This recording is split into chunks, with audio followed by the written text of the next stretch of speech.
الله من الشيطان الرجيم. بسم الله الرحمن الرحيم.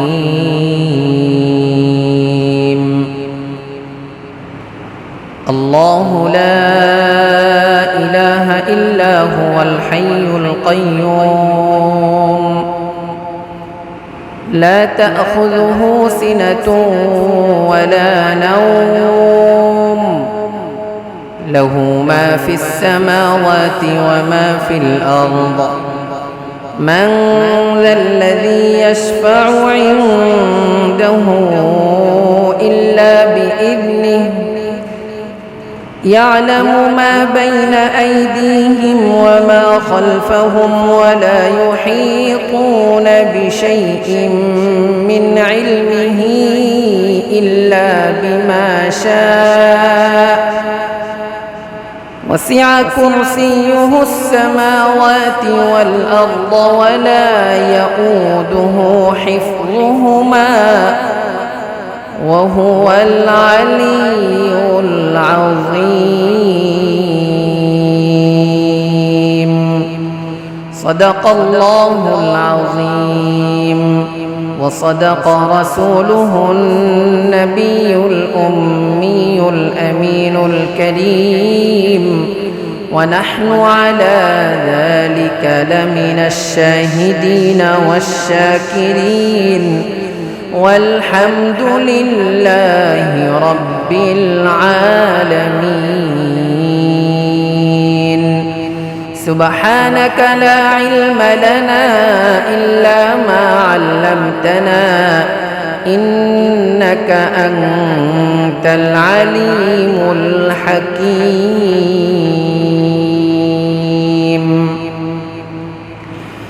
الحمد لله আল্লাহ তাবারাকা ওয়া তাআলার আলিশান দরবারে শুকরগুজার করছি, নত শিরে সুজুদ পেশ করছি। যেই মহান রব্বুল আলামিন আমাদেরকে আল্লাহ তাআলার মহান হুকুম জুমার নামাজ আদায় করার লক্ষ্যে যথা সময়ে বা সালামত বা আফিয়াত যে রব আমাদেরকে তার ঘরে আসার এবং বসার তৌফিক দান করলেন, সাথে সাথে কোরআনে হাকিম থেকে এবং রসুল আকরাম সাল্লাল্লাহু আলাইহি ওয়াসাল্লামের হাদিস থেকে কিছু কথা বলার এবং শোনারও তৌফিক দান করলেন। এই জন্য সেই রব্বে করিমের দরবারে শুকরিয়া আদায়ার্থে সকলেই একবার কালিমাতুশ শুকর পাঠ করি, আলহামদুলিল্লাহ। মুআজ্জাজ মুহতারাম হাজিরিন, আমি আপনাদের সামনে কোরআনে কারীমের সূরাতুল বাকারার 155 নম্বর আয়াতে কারিমা, 255 নম্বর আয়াতে কারিমা তিলাওয়াত করেছি। এই 255 নম্বর আয়াতে কারিমাকে আমরা আরেকটা পরিচয় জানি, যাকে আয়াতুল কুরসি বলা হয়। আমি আপনাদের সামনে আয়াতুল কুরসি তিলাওয়াত করেছি। এই আয়াতুল কুরসি সম্পর্কে 5টা কথা আমি আপনাদেরকে বলবো। 1 নাম্বার, এই আয়াতুল কুরসি কোরআনে কারীমের মধ্যে সবচেয়ে মর্যাদাপূর্ণ আয়াত। 2 নাম্বার, কোরআনের প্রধান আয়াত কোনটি। 3 নাম্বার, এই আয়াতুল কুরসির একটি জিহ্বা এবং 2টি ঠোঁট রয়েছে, এই বিষয়ে একটি কথা। 4 নম্বরে আয়াতুল কুরসির সংক্ষিপ্ত তাফসীর। 5 নম্বরে আয়াতুল কুরসির উপকারিতা। এই 5টি বিষয় আমি আপনাদের সামনে কিছু কথা আরজ করার চেষ্টা করব ইনশাআল্লাহ। সর্বপ্রথম, এই আয়াতে কারিমা আয়াতুল কুরসি এটি সবচেয়ে মর্যাদাপূর্ণ এক আয়াত, সবচেয়ে কোরআনে কারীমের শ্রেষ্ঠ একটি আয়াতে কারিমা। দলিল, রাসূল আকরাম সাল্লাল্লাহু আলাইহি ওয়াসাল্লামের একজন সাহাবী হযরত উবাই ইবনে কাব রাদিয়াল্লাহু আনহু থেকে বর্ণিত হাদিস। عن أبي بن كعب رضي الله تعالى عنه أنه قال قال رسول الله صلى الله عليه وسلم يا أبا المنذر أتدري أي آية من كتاب الله معك أعظم قال قلت الله ورسوله أعلم ثم قال رسول الله صلى الله عليه وسلم أتدري أي آية من كتاب الله معك أعظم يا أبا المنذر قال الله لا إله إلا هو الحي القيوم لا تأخذه سنة ولا نوم فقال رسول الله صلى الله عليه وسلم قال أبي بن كعب رضي الله عنه أبي بن كعب رضي الله تعالى عنه থেকে বর্ণিত তিনি বলেন রাসূল আকরাম সাল্লাল্লাহু আলাইহি ওয়াসাল্লাম আমাকে জিজ্ঞাসা করলেন ও উবাই ইবনে কাব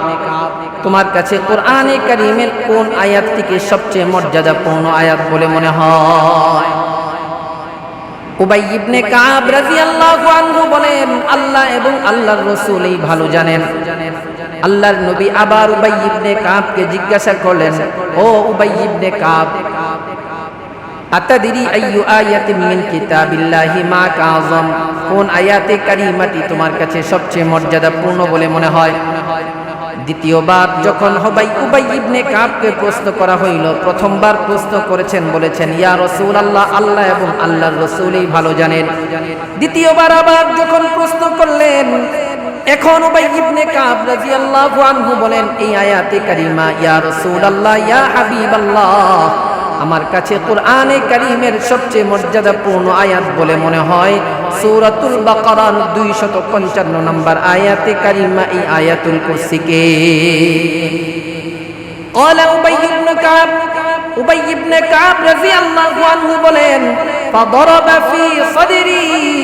والله لا يهنك العلم يا ابا المنذر উবাই ইবনে কাব বলেন আমি যখন আল্লাহর নবীকে বললাম কোরআনে কারীমের সবচেয়ে মর্যাদাপূর্ণ আয়াত আমার কাছে মনে হয় এই আয়াতুল কুরসি আল্লাহর নবী তখন ফাদরাবা ফি সাদরি আমার বুকের মধ্যে একটা থাপ্পড় দিলেন আমাকে শাবাশ জানাইলেন আমরাও যেমন বুকের মধ্যে থাপ্পড় দিয়ে মানুষকে স্বাগত শাবাশ জানাই আল্লাহর নবী উবাই ইবনে কাবের বুকের মধ্যে ফাদরাবা ফি সাদরি উবাই ইবনে কাব বলেন আল্লাহর হাবিব আমার বুকের মধ্যে থাপ্পড় দিয়ে আমাকে শাবাশ বলে বললেন ও উবাই ইবনে কাব তুমি সত্য বলেছো এরপরে আল্লাহর নবী বলেন ওয়াল্লাহি লা ইয়াহনিকাল ইলমু ইয়া আবাল মুনজির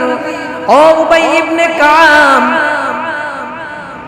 আল্লাহ পাক তোমাকে যে ইলম দান করেছেন ওই ইলম তোমার জন্য আনন্দের কারণ হবে যে আল্লাহ তাআলা তোমাকে যে ইলম দিয়েছেন ওই ইলমের মাধ্যমে তুমি বুঝতে পারলা কোরআনে কারীমের মর্যাদাপূর্ণ আয়াত কোনটি তোমার এই ইলম তোমাকে আনন্দদায়ক হবে তোমার জন্য তোমাকে আনন্দ দিবে তোমার এই ইলম তার মানে আমরা বুঝতে পারলাম কোরআনে কারীমের সবচেয়ে মর্যাদাপূর্ণ আয়াত হচ্ছে এই আয়াতুল কুরসি দুই নাম্বার বিষয় যে কোরআনের প্রধান আয়াত কোনটি রাসূল আকরাম সাল্লাল্লাহু আলাইহি ওয়াসাল্লামের হাদিস দ্বারা আমরা বুঝতে পারি কোরআনে কারীমের প্রধান আয়াত কোরআনে কারীমের মধ্যে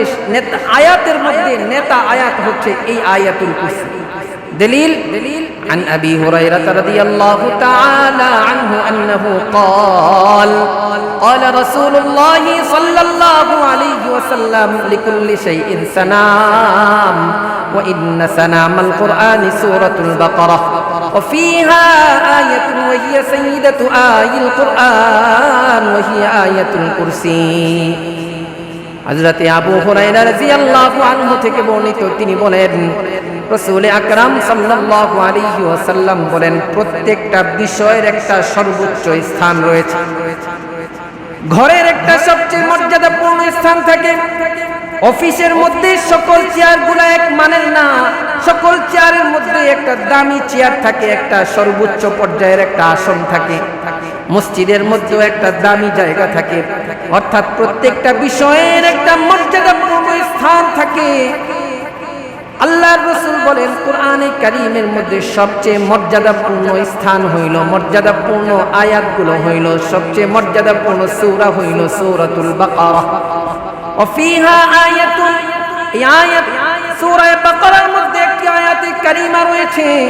যে আয়াতে কারীমাটি ওয়াহিয়া সাইয়্যিদাতু আইল কুরআন কোরআনে কারীমের সবচেয়ে নেতা এবং প্রধান আয়াত হচ্ছে এই আয়াতুল কুরসি তাহলে আমরা আল্লাহর রাসূলের হাদিস দ্বারা বুঝতে পারলাম কোরআনে কারীমের প্রধান আয়াত এই আয়াতুল কুরসি তিন নম্বর বিষয় কোরআনে কারীমের মধ্যে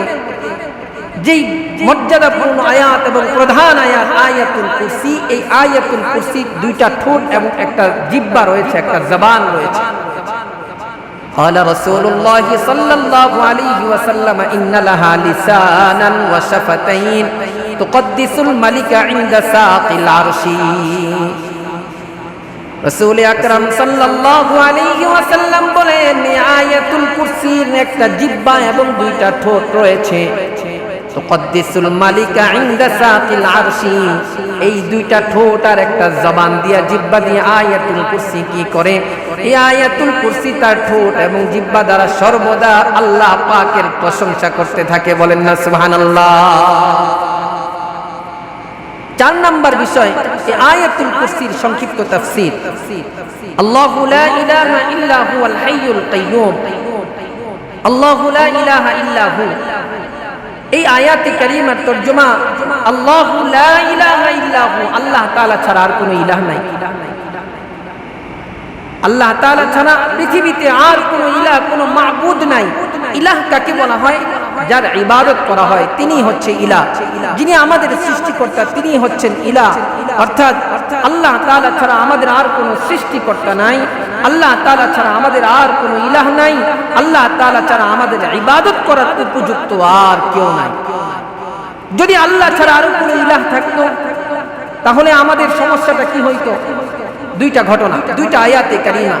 কুরআনুল কারীমের সূরাতুল আম্বিয়া এর 22 নম্বর আয়াতে কারিমায় আল্লাহ তাবারাকা ওয়া তাআলা বলেন লাউ কানা ফীহিমা আলিহাতুন ইল্লাল্লাহু লাফাসাদাতা লাউ কানা ফীহিমা আলিহাতুন ইল্লাল্লাহু লাফাসাদাতা ফাসুবহানাল্লাহি রাব্বিল আরশি আম্মা ইয়াসিফুন আল্লাহ পাক বলেন রে বান্দা পৃথিবীতে আমি ছাড়া আর কোনো ইলাহ নাই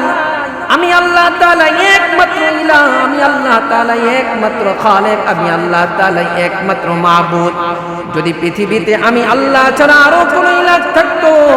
যদি পৃথিবীতে আমি ছাড়া আরো কোনো মাবুদ থাকতো যদি পৃথিবীতে আমি ছাড়া আরো কোনো খালেক থাকতো তাহলে এই আসমান জমিন আর সুন্দরভাবে পরিচালিত হইতো না এই আসমান জমিনগুলো ধ্বংস হয়ে যাইত কোরআনে কারীমের সূরাতুল মুমিনুনের এক আয়াতে কারীমায় আল্লাহ পাক বলেন সূরাতুল মুমিনুনের এক আয়াতে আল্লাহ বলেন ওয়া মা কানা মাহু মিন ইলাহিন ইযাল লাযাহাবা কুল্লু ইলাহিন বিমা খালাকা ওয়ালা আলা বাযুহুম আলা বায কুরআনুল কারীমের সূরাতুল মুমিনুনের 91 নম্বর আয়াতে কারীমায় আল্লাহ তাআলা বলেন মাত্তাখাযাল্লাহু মিন ওয়ালাদিন আল্লাহ তাআলা কোনো সন্তান গ্রহণ করেন না এরপরে আল্লাহ বলেন ওয়া মা কানা মাআহু মিন ইলাহিন যদি আমার সাথে আমি আল্লাহর সাথে আরো কোনো ইলাহ থাকতো তাহলে কি হইতো জানো ইদান তাহলে লাযাহাবা কুল্লু ইলাহিন বিমা খালাকা ওয়ালা আলা বাযুহুম আলা বায প্রত্যেক সৃষ্টিকর্তা তার সৃষ্টি নিয়ে পৃথক হয়ে যাইত যদি কয়েকজন সৃষ্টিকর্তা থাকতো একজনে আসমান বানাইছে আরেকজনে জমিন বানিয়েছে আরেকজনে মেঘ বানিয়েছে আরেকজনে রোদ বানিয়েছে যিনি আসমান বানিয়েছে উনি বলতেন আমি আমার সৃষ্টি আসমান নিয়ে পৃথক হয়ে গেলাম আরেকজন বলতো